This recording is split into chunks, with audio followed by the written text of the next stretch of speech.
What if the most productive farm in your county was sitting behind someone's house right now, growing nothing but grass, not 100 acres, not 50, one. 1 acre, 43,560 square feet of dirt, generating more gross revenue per year than the median American household income. That sounds like a sales pitch. It isn't. It's documented. It's published. And the people doing it will show you their books if you ask. Here's what this video lays out: the exact math, the crop breakdown, the sales channels, the year-by-year ramp, the tools. And there are fewer than you think. The USDA programs most people never apply for. And the reason this information sat in plain sight for decades while the entire agricultural system walked the other direction.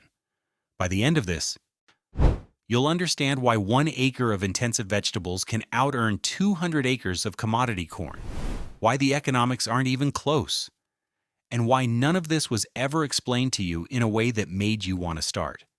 Most people trace small farm economics back to the American homesteading tradition. Fair enough. But the math behind intensive production, real intensive production, the kind where every square foot earns its place, during Japan's Edo period, roughly 1603 to 1868, something happened that most Western agriculture textbooks skip entirely. The Tokugawa shogunate closed the country's borders. Trade slowed to almost nothing.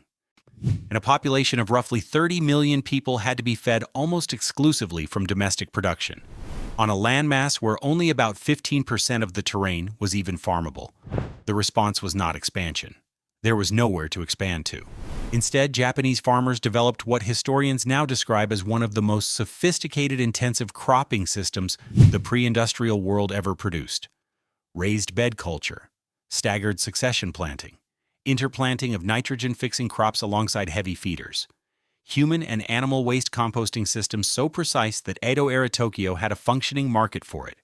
Landlords actually competed for tenants based on the quality of their waste, because the compost value was that high. Soil wasn't an input. Soil was the product. Everything else grew from it. The per-acre yields in Edo, Japan exceeded anything Europe was producing at the same time, by a factor that would embarrass most modern commodity operations today, once you account for caloric output per unit of land. That knowledge didn't vanish because it stopped working. It vanished because the 20th century decided farming was an industry, not a practice, and industries scale. In 1970s America, USDA Secretary Earl Boots delivered the directive that would reshape American agriculture for the next 50 years. The philosophy that came to be known as get big or get out. Plant fence row to fence row. Consolidate. Mechanize.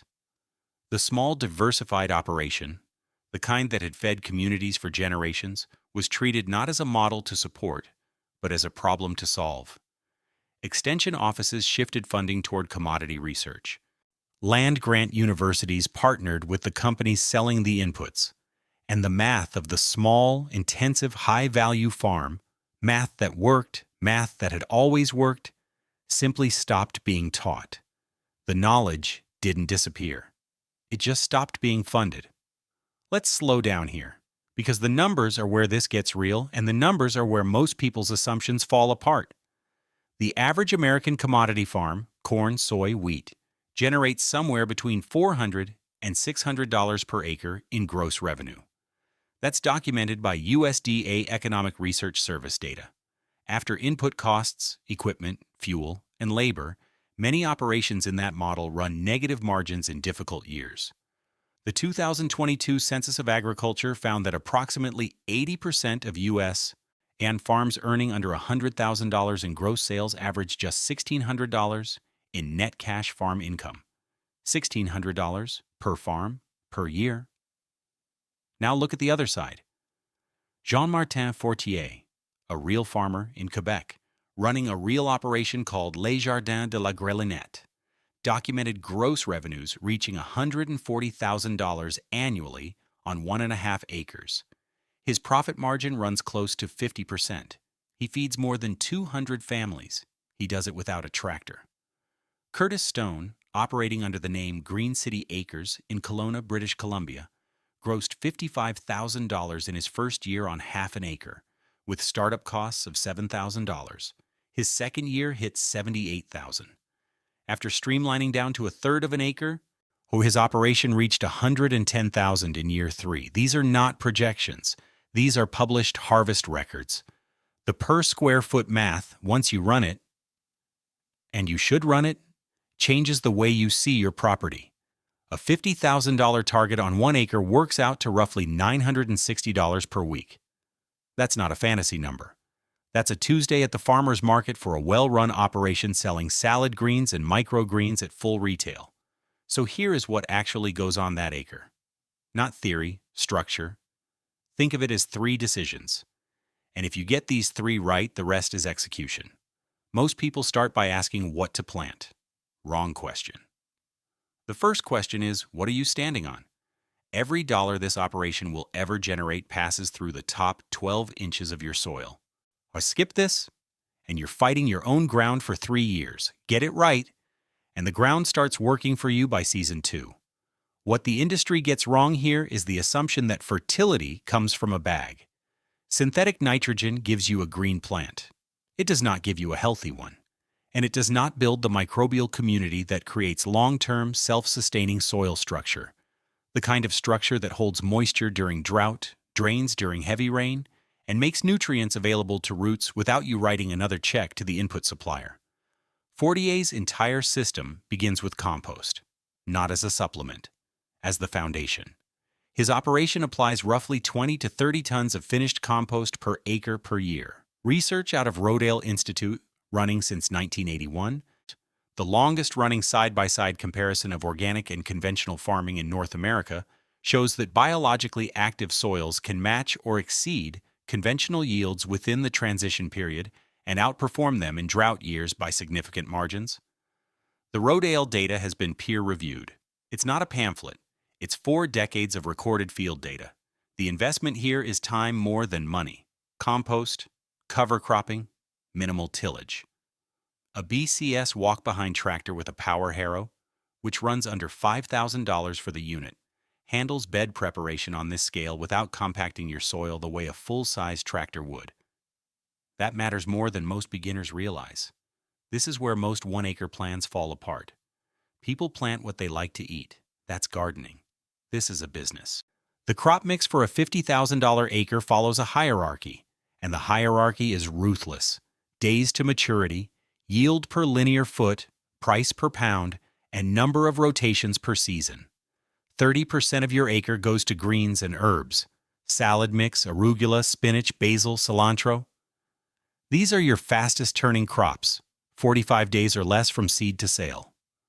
Stone built his entire operation around this category because the math is simple. Half a pound per linear foot at $4 a pound or more, harvested with a quick-cut greens harvester that lets one person clear a 30-inch bed in minutes. 4 rotations per season on the same bed.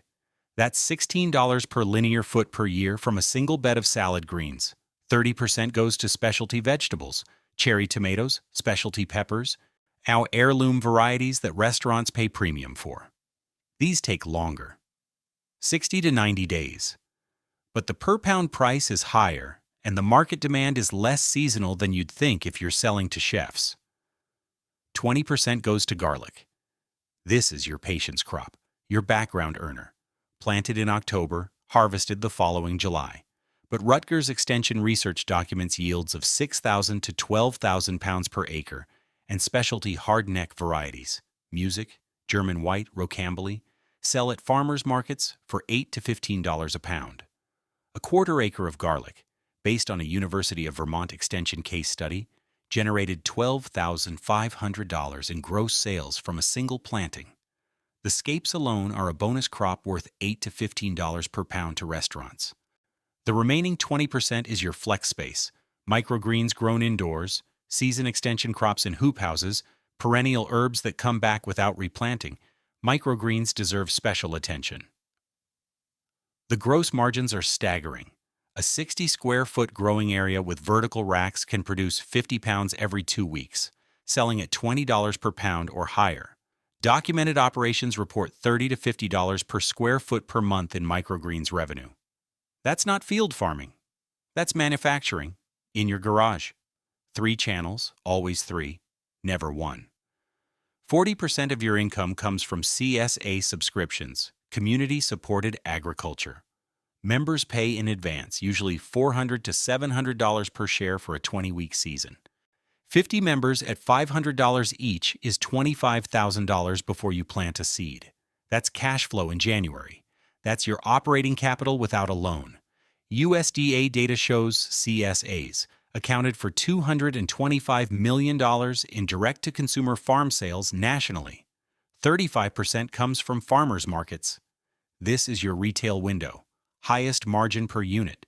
You're selling direct, making full retail price, building your reputation face-to-face. 1 market day per week, $800 to $1,500 in sales per market for a well-stocked booth. Those are documented numbers from operations at this scale. 25% comes from restaurant sales, lower volume than markets, but consistent. Chefs order weekly. They want what they want, and they'll pay for reliability. Microgreens, specialty herbs, cherry tomatoes, garlic. These are restaurant crops. Build 3 to 5 restaurant accounts, and that channel runs itself. Here's the actual sequence. Year 1 is not $50,000. Understand that now. Year 1 is the foundation, the soil preparation, the bed construction, the first CSA trial, the first market season. Target $20,000 in gross revenue your first year. That's honest, that's achievable, and that's more per acre than most commodity operations in the country. You start in winter. Soil tests, compost delivery, bed layout. If you're buying a BCS, buy it now. You'll need it for spring bed prep. Order seed garlic in late summer for October planting. Start your microgreen setup indoors. A spare room, a basement, a heated outbuilding. $200 in shelving, some grow lights, and a quality seed, and you can be selling microgreens to 1 restaurant within 6 weeks. Spring of year 1, plant your first greens beds. Succession plant. New beds every 2 weeks, so you're never without product. Start selling at 1 farmer's market. Launch a small CSA, even if it's only 15 members. 15 members at $500 is $7,500 up front. That covers your seed, compost, and operating costs for the season. The first time you walk into a farmer's market with 6 varieties of salad mix, a flat of microgreens, and a bundle of garlic scapes, and you sell out before noon, something shifts. Not dramatic, just clear. The math you read about becomes the math you lived. Year 2, target 35,000. Expand the CSA to 35 or 40 members. Add a second market day or a second market location. Build 3 restaurant accounts. Your soil is stronger now. Your beds are established. You know which varieties sell and which ones sit. 48 cut his crop list from 90 varieties down to 15 or 20 over his first 4 years, and his income went up, not down. Efficiency compounds. Year 3, 50,000 or more, 50 to 60 CSA members, 2 market days, 5 restaurant accounts. Your garlic is on its 3rd cycle. You're saving your own seed stock now, which cuts your single largest garlic expense by half or more. Your beds are producing 4 rotations of greens per season. You're not guessing anymore. 3 scales, because not everyone starts at the same line. The starter. You have a backyard, maybe a 1/4 acre. You grow microgreens indoors year-round. Salad greens in raised beds spring through fall, garlic in the ground over winter. 1 farmer's market per week, maybe a few restaurant deliveries by bicycle. Documented operations at this scale report gross revenues of $8,000 to $15,000 annually. That's a meaningful side income built on evenings and weekends. The serious operation, half an acre to a full acre, a BCS tractor, a small walk-in cooler. And here's a detail most guides leave out. A CoolBot controller lets you convert a standard window air conditioner into a walk-in cooler for roughly 1/5 the cost of a commercial unit. Stone has called this a game changer for small farms. At this scale, with a CSA, 1 to 2 markets, and a handful of restaurant accounts, documented growers report $30,000 to $60,000 in gross revenue. The full operation. 1 dedicated acre, fully intensive. Hoop houses for season extension. Full CSA of 50-plus members. 2 markets, 5-plus restaurant accounts. The numbers published by practitioners at this level Stone Fortier Schultz of Steadfast Farm in Arizona, who reports gross sales approaching $200,000 per acre, put the gross revenue range at $50,000 to well over $100,000 per year. That's not a typo. Eric Schultz's numbers have been cited in Modern Farmer. They're on the record. Most guides stop before this part. Here's where the honest numbers go. First, labor. This is physical work, and the hours are real. Curtis Stone averages 48 hours a week during the growing season. Fortier's operation supports 2 full-time workers and interns. The 70-plus hour weeks that Matthew Coffey documented at Second Spring Market Garden in North Carolina are not unusual in the startup phase. He made over $100,000 his first year, and then hit a wall because the pace was unsustainable. That's the tension nobody who sells you a farming course wants to talk about. The money is real. So is the exhaustion. Second, market building takes seasons, not weeks. Your CSA won't fill itself the first year. Restaurant accounts take months of relationship building. Farmers markets require you to show up consistently before customers start seeking you out. The income ramp, $20,000, $35,000, $50,000, is 3 years for a reason. Skip the relationship building and the revenue plateaus. Third, gross is not net. Key wines, a $50,000 gross with input costs, market fees, fuel, and equipment maintenance might net you $25,000 to $35,000, depending on how lean you run. Fortier documents a 50% profit margin on his operation, but he's been optimizing for over 20 years. A realistic net margin for a well-run small intensive operation is 30 to 50%. That's good. That's better than most small businesses, but it's not $50,000 in your pocket from day one. Go in with honest numbers. The honest numbers are still good. 3 things about this model that don't show up in most analyses, and they matter more than people think. Recession resistance. When the economy contracts, people cut restaurant spending, vacations, new cars. They do not stop eating. Local food sales, farmers markets, CSAs held steady or grew during both the 2008 recession and the pandemic disruption. The 2022 Census of Agriculture documented a 25% increase in direct-to-consumer food sales since 2017, after adjusting for inflation. When supply chains buckle, the farmer selling at the local market becomes more valuable, not less. Input independence. A commodity farmer's profit margin lives and dies by the price of synthetic fertilizer, diesel fuel, and proprietary seed. An intensive organic operation running on compost, cover crops, and saved seed has a fundamentally different cost structure. Your inputs are largely biological. They don't track oil prices. They improve over time instead of depleting. Compounding soil biology. This is the one that never makes the spreadsheet, but changes everything over 5 years. Every season of compost application, cover cropping, and minimal tillage adds biological complexity to your soil. Mycorrhizal networks expand. Water infiltration improves. Nutrient cycling accelerates. Year 5 doesn't look like year 1. Not because you're working harder, but because the system underneath you is doing more of the work. Edo period Japanese farmers understood this. They measured soil quality in generations, not growing seasons. There's a line of funding most beginning farmers never access, and it sits right on the USDA website. The Farm Service Agency offers an operating microloan, up to $50,000, with a simplified application process specifically designed for beginning, small-scale, and niche farm operations. Repayment terms run 1 to 7 years, competitive interest rates. The program explicitly covers seed, equipment, livestock, supplies, and even marketing costs, including farmers' market fees and CSA setup expenses. You don't need a farming degree. Small business experience combined with any farm experience, including self-guided apprenticeships, qualifies you. There's also a farm ownership microloan.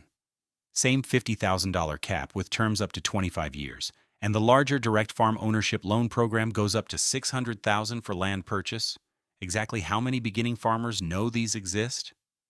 The number is lower than it should be. That question has more than one answer. And most of the answers trace back to where agricultural extension money has gone for the last 50 years. The Edo period farmers who built those intensive systems on 15% of Japan's arable land didn't have soil sensors or drip irrigation timers. They had observation, they had generational knowledge, and they had a relationship with the ground they stood on that treated fertility as something you build, not something you buy. Fortier's position, repeated throughout his published work, was that the soil itself was the business model. Everything above the surface, the greens, the garlic, the market tables, was just the visible part of a system that lived underground. 10 years from now, two things will be true at the same time, and the distance between them will be wider than it is today. The industrial food system will continue to consolidate. Input costs will rise. Supply chains will remain fragile in ways that only become visible during the next disruption. And there is always a next disruption. Your neighbors will feel this as a background hum of anxiety at the grocery store. Prices shifting. Availability unpredictable. The quiet arithmetic of dependency. And somewhere on a single acre, maybe yours, a different math will be running. It is January. The ground is frozen. Snow sits on the hoop house roof, and the light inside is low and gray. But the garlic is in the ground dormant, already building root mass beneath the mulch. The microgreen racks in the back room are producing their third January flush. Trays of radish and sunflower and pea shoots, dense and green under the grow lights, destined for 2 restaurants and a winter CSA box that goes out Thursday. The walk-in cooler hums. The seed order for spring is already placed. You are not rich. That isn't the word for it. But the freezer is full of food you grew. The CSA deposits hit the account in December. The spring market calendar is pinned to the wall. And the ground outside, your acre, is resting, building, compounding, doing what good soil does when you stop fighting it and start feeding it. Not the loud kind of freedom, not the kind anyone makes a movie about. The kind where February comes and you don't flinch. The question isn't whether this works, the math is published, the practitioners are named. The USDA programs are sitting on a website waiting for an application. The question is whether you start this season or next. Share this with someone who has an acre and a plan that hasn't started yet. Subscribe. The next system breakdown is already in production. And if you've been thinking about this for a while, longer than you'd admit to anyone, here's the only thing left to say. The ground is waiting. It's been waiting. Start.